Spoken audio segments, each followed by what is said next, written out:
السلام عليكم.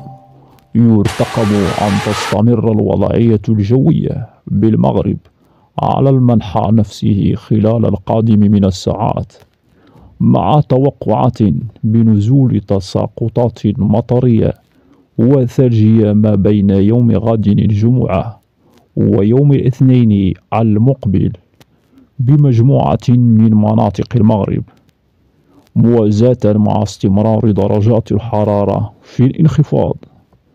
وكشفت المديرية العامة للأرصاد الجوية ضمن نشرة إنذارية من مستوى يقظة برتقالي عن توقعات تخص تسجيل تساقطات ثلجية على المرتفعات التي تتجاوز 1500 متر من يوم السبت إلى يوم الاثنين المقبل.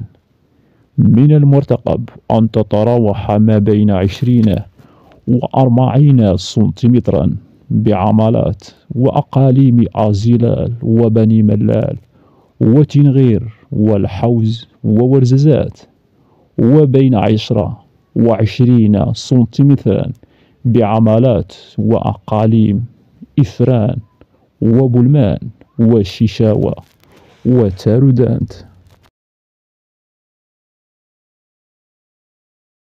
أرجو الاشتراك في القناة وتفعيل الجرس، وشكرا لكم على المتابعة. إلى اللقاء.